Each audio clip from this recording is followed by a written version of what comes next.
Hello नमस्कार दोस्तों, स्वागत है आप सभी का सत्या एक्सीलेंट यूट्यूब चैनल पे। दोस्तों आज हमने यहाँ पर कवर किया है जो चैप्टर, उसका नाम है ट्रांजिस्टर। और ट्रांजिस्टर आपका आईटीआई सेकेंड ईयर का चैप्टर है और ज़्यादातर क्वेश्चन भी इससे आपके पूछे जाते हैं। तो मैंने अभी एक क्वेश्चन ख़त्म किया जो कि पिछले डे एक आपका चैप्टर था जो कि पावर डिस्ट्रीब्यूशन। यदि आपने उसका वीडियो नहीं देखा है तो लिंक आपको इस वीडियो के डिस्क्रिप्शन में मिल जाएगा, आप वहाँ से भी जाकर देख सकते हैं। उससे पहले आप इस वीडियो को कंप्लीट देखिएगा। तो चलिए दोस्तों आज का क्वेश्चन शुरू करते हैं और ये आपका पार्ट 1 के अंतर्गत क्वेश्चन बताए जा रहे हैं।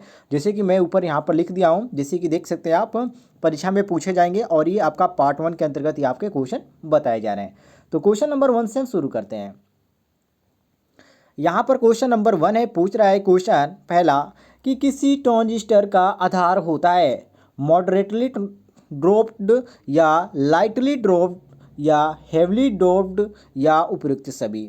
देखिए थोड़ा सा टफ क्वेश्चन है, लेकिन आप इसको समझने की कोशिश करेंगे तो आसानी से इसको बता सकते हैं। तो एक बार सभी लोग इसका आंसर बताइएगा।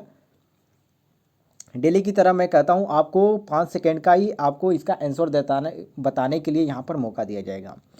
तो देखिए दोस्तों, यहाँ पर जो ट्रांजिस्टर का आधार होता है वो लाइटली डोप्ड होता है और ट्रांजिस्टर में आधार जो होता है ये कलेक्टर और एमिटर के बीच में होता है, इसको आप ध्यान रखिएगा। और इसका जो आकार होता है 10⁻⁻6 मीटर लगभग होता है, ठीक है, इसको भी आप ध्यान रखिएगा। तो यहाँ पर क्वेश्चन के अनुसार हमारा सही हो जाता है ऑप्शन नंबर जो बी दिया गया है, ये बी ऑप्शन बिल्कुल करेक्ट आंसर हो जाता है। क्लियर हो गया दोस्तों। आइए नेक्स्ट क्वेश्चन पे हम आते हैं, क्वेश्चन नंबर 2 पे।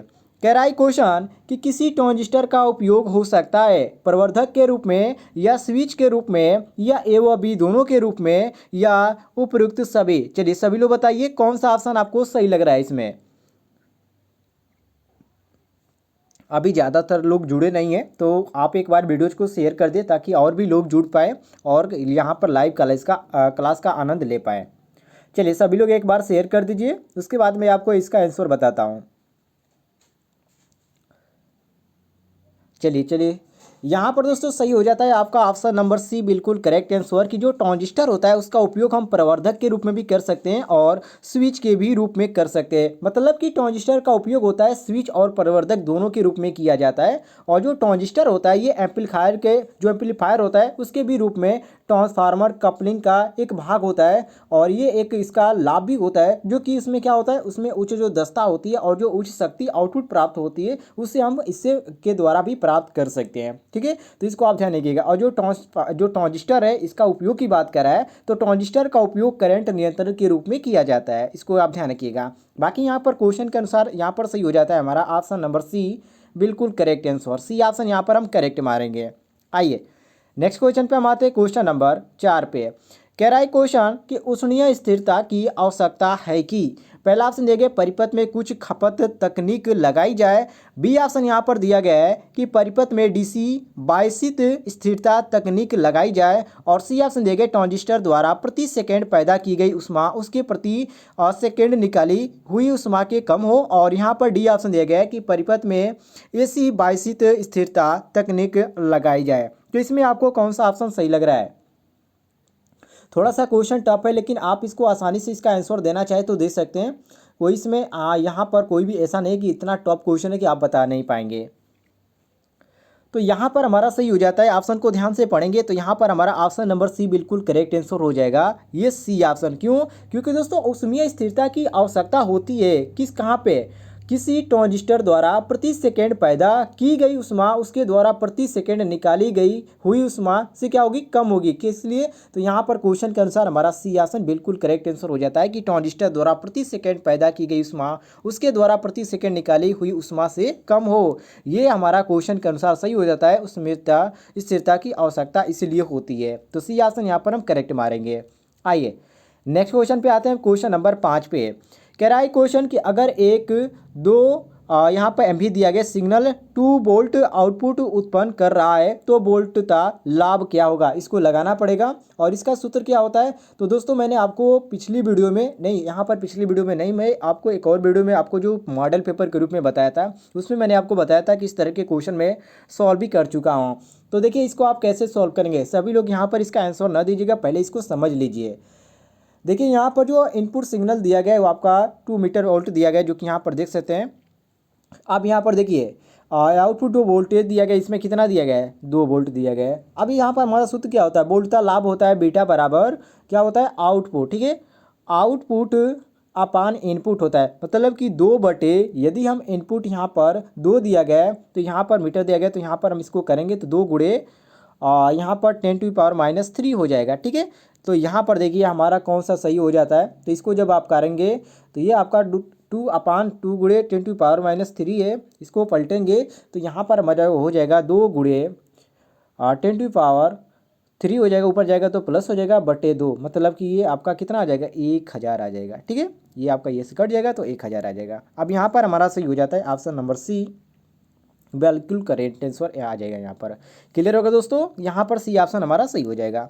आइए नेक्स्ट क्वेश्चन पे हम आते हैं, क्वेश्चन नंबर 6 पे। कह रहा है क्वेश्चन की आरसी युग्मित प्रवर्धक में निम्नलिखित में से कौन सा घटक संकेत के हार्मोनिक विरूपक के लिए मुख्यतः उत्तरदायी है, ट्रायक या बायस प्रतिरोधक या ट्रांजिस्टर या युग्मन कैपेसिटर।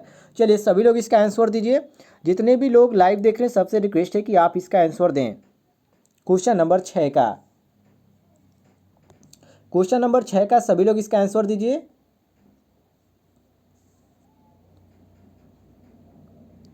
तो ध्यान दीजिएगा दोस्तों, जो आरसी युग्मिक प्रवर्धक होता है उसमें ट्रांजिस्टर घटक संकेत के हार्मोनिक विरूपण के लिए ये उत्तरदायी होते हैं, और जो ट्रांजिस्टर होता है उसमें जो हार्मोनिक होता है ये उत्पादन का कारण होता है। तो यहाँ पर क्वेश्चन के अनुसार हमारा सी ऑप्शन बिल्कुल करेक्ट आंसर हो जाता है। सी ऑप्शन यहाँ पर हम बिल्कुल करेक्ट आंसर मारेंगे। चलिए नेक्स्ट क्वेश्चन पे हम आते हैं, क्वेश्चन नंबर यहाँ पर 7 पे। कह रहा है क्वेश्चन कि आधार उत्सर्जक संधि के साथ समांतर में लगा एक पश्च बायसित डायोड तापक्रम में हो रहे बदलावों से खाली स्थान में होने वाले बदलाव से परिपथ को अंश वेदनशील बना देता है। यहाँ पर दिया गया भी और बी दिया गया, और यहाँ पर दिया गया ICO, और यहाँ पर बीटा दिया गया, और यहाँ पर आपको दिया गया देख सकते हैं VEICO बीटा। इसमें आपको कौन सा ऑप्शन सही लगता है? थोड़ा सा टफ क्वेश्चन है, और सही कहे तो ये आपका ITI लेवल का क्वेश्चन नहीं है, लेकिन एक आध दो बार ये आपके क्वेश्चन पूछे गए हैं।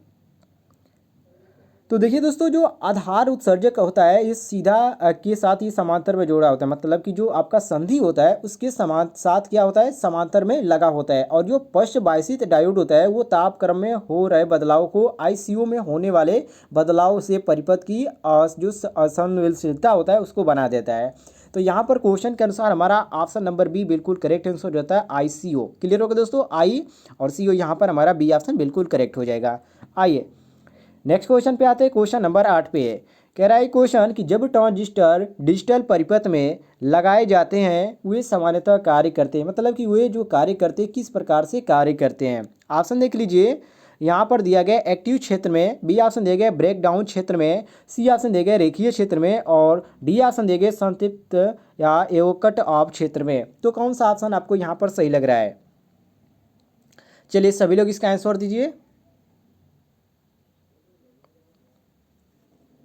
तो देखिए दोस्तों, जब ट्रांजिस्टर डिजिटल परिपथ में लगाए जाते हैं तो वे यहाँ पर बहुत सारे यहाँ पर उसके कट ऑफ रीजन होते हैं। तो यहाँ पर क्वेश्चन के अनुसार हमारा डी ऑप्शन बिल्कुल करेक्ट आंसर हो जाएगा असंतृप्तता एवं कट ऑफ क्षेत्र में। तो यहाँ पर डी ऑप्शन हम बिल्कुल करेक्ट आंसर मारेंगे, डी ऑप्शन यहाँ पर हमारा सही हो जाएगा। नेक्स्ट क्वेश्चन पे आते हैं हम, क्वेश्चन नंबर 9 पे। कह रहा है क्वेश्चन ट्रांजिस्टर में संग्राहक धारा का नियंत्रण करता है, संग्राहक विभव या आधार धारा या उत्सर्जक आपूर्ति या संग्राहक प्रतिरोध। सभी लोग बताइए।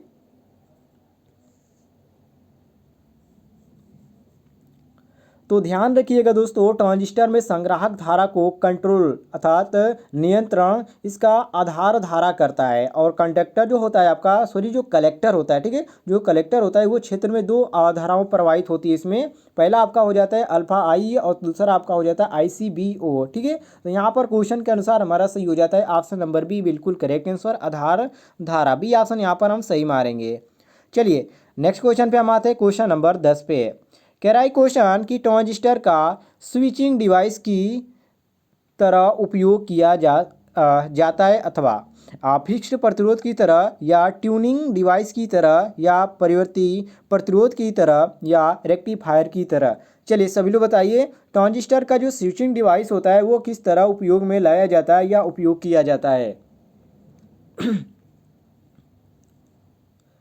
तो ध्यान रखिएगा दोस्तों, ट्रांजिस्टर का स्विचिंग जो होता है उसकी इस तरह उपयोग किया जाता है, मतलब ट्रांजिस्टर का स्विचिंग की ही तरह उपयोग किया जाता है, लेकिन परिवर्तित प्रतिरोध की तरह ट्रांजिस्टर उच्च धारा तथा वोल्टता को क्या करता है, निर्धारण करता है। तो यहाँ पर क्वेश्चन के अनुसार ऑप्शन नंबर सी हमारा बिल्कुल करेक्ट आंसर हो जाता है, परिवर्तित प्रतिरोध की तरह। सी ऑप्शन यहाँ पर हम बिल्कुल करेक्ट मारेंगे। चलिए नेक्स्ट क्वेश्चन पे आते हैं, क्वेश्चन नंबर 11 पे। कह रहा है क्वेश्चन सी और ई विन्यास में उत्सर्जक प्रतिरोध का प्रयोग किया जाता है, मतलब कि कौन से उत्सर्जक प्रतिरोध का प्रयोग किया जाता है और क्यों किया जाता है, लाभ के लिए या हानि के लिए, अर्थात उच्च लाभ या स्थिरता लाभ या एसी सिग्नल बाईपास या संग्राहक बायस। कौन सा ऑप्शन आपको सही लग रहा है। आज के क्वेश्चन थोड़ा से टफ है लेकिन बहुत ही इंपॉर्टेंट है। देखिए दोस्तों, जो सीई विन्यास होते हैं उसमें उत्सर्जक प्रतिरोध का प्रयोग स्थिरता में प्रयोग किया जाता है, और जो कॉमन एमिटर होता है वो ट्रांजिस्टर परिपथ में एमिटर टर्मिनल को भू संपर्कित रखता है, और ये इनपुट जो टर्मिनल होता है बेस और जो एमिटर होते हैं ये आउटपुट को क्या करते हैं, ये आउटपुट टर्मिनल कलेक्टर तथा बेस ये आपको कहलाते हैं। तो यहाँ पर क्वेश्चन के अनुसार हमारा सही हो जाता है ऑप्शन नंबर जो बी दिया गया है, यहाँ पर हम बी ऑप्शन बिल्कुल करेक्ट आंसर मारेंगे। AC signal bypass, C option यहाँ पर बिल्कुल करेक्ट आंसर हो जाएगा।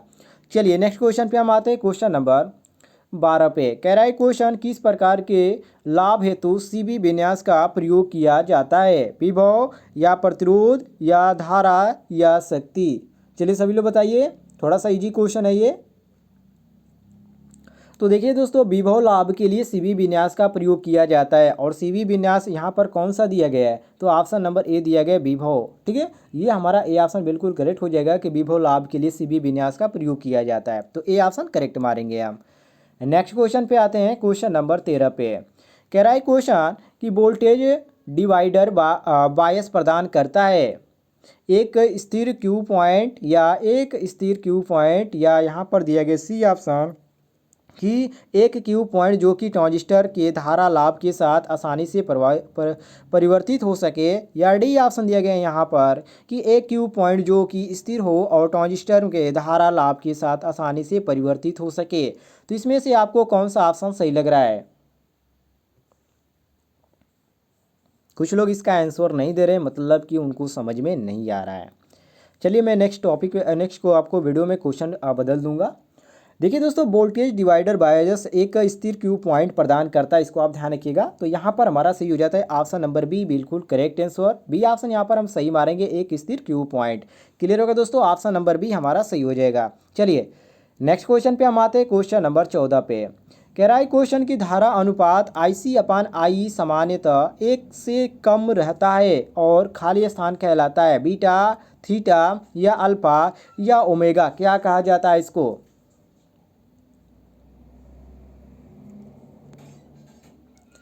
तो ध्यान रखिएगा दोस्तों, यहाँ पर जो हमारा दिया गया ऑप्शन नंबर सी अर्थात अल्फा, क्या कहा जाता है, अल्फा कहा जाता है। धारा अनुपात IC/I को 1 से कम रहता है तो इसे हम अल्फा कहते हैं। तो यहाँ पर सी ऑप्शन हमारा बिल्कुल करेक्ट आंसर हो जाता है।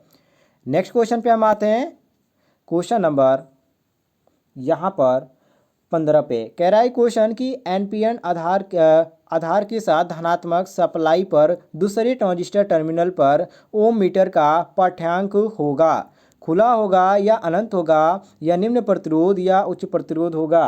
कौन सा ऑप्शन आपको सही लग रहा है।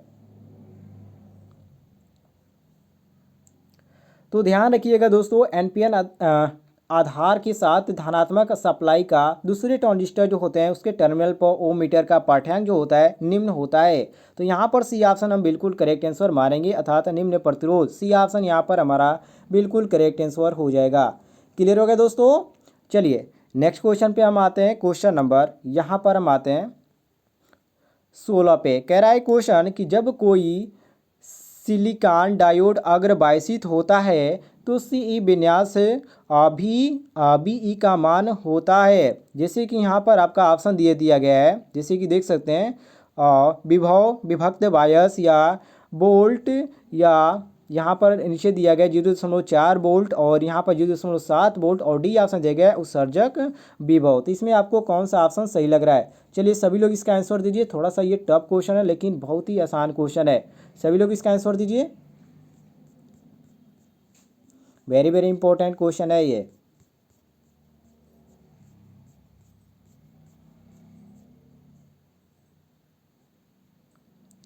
कौन सा ऑप्शन आपको सही लग रहा है यहाँ पे?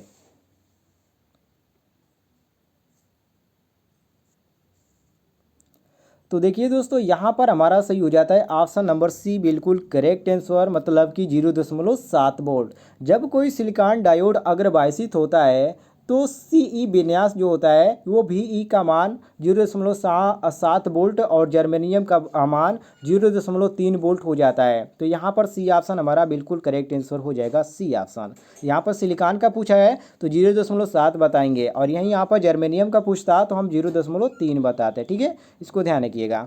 चलिए नेक्स्ट क्वेश्चन पे हम आते हैं, क्वेश्चन नंबर 17 पे। कह रहा है क्वेश्चन कि निम्नलिखित में से किस ट्रांजिस्टर परिपथ में वोल्टेज गेन निम्नलिखित होता है? सामान्य संग्राहक या सामान्य आधार या सामान्य विसर्जक या सामान्य संग्राहक उत्सर्जक? कौन सा ऑप्शन आपको सही लग रहा है? तो ध्यान रखिएगा दोस्तों, सामान्य संग्राहक अर्थात जिसको हम कॉमन कलेक्टर बोलते हैं, उसका ट्रांजिस्टर परिपथ में वोल्टेज गेन जो होता है वो बहुत ही निम्न होता है। और जो कॉमन बेस होता है और जो यहाँ पर कॉमन एमीटर होता है उनका वोल्टेज गेन अधिकतम होता है। तो यहाँ पर क्वेश्चन के अनुसार ऑप्शन नंबर ए हमारा बिल्कुल करेक्ट आंसर हो जाएगा। नेक्स्ट क्वेश्चन पे आते हैं हम, क्वेश्चन नंबर 18 पे। कह रहा है क्वेश्चन क्षेत्र प्रभाव ट्रांजिस्टर अर्थात फील्ड इफेक्ट ट्रांजिस्टर किस तरह से प्रयोग में लाया जा सकता है? चल धारिता या स्थिर वोल्टता स्रोत या चल प्रतिरोध या चल प्रेरण रोध? कौन सा ऑप्शन आपको सही लग रहा है?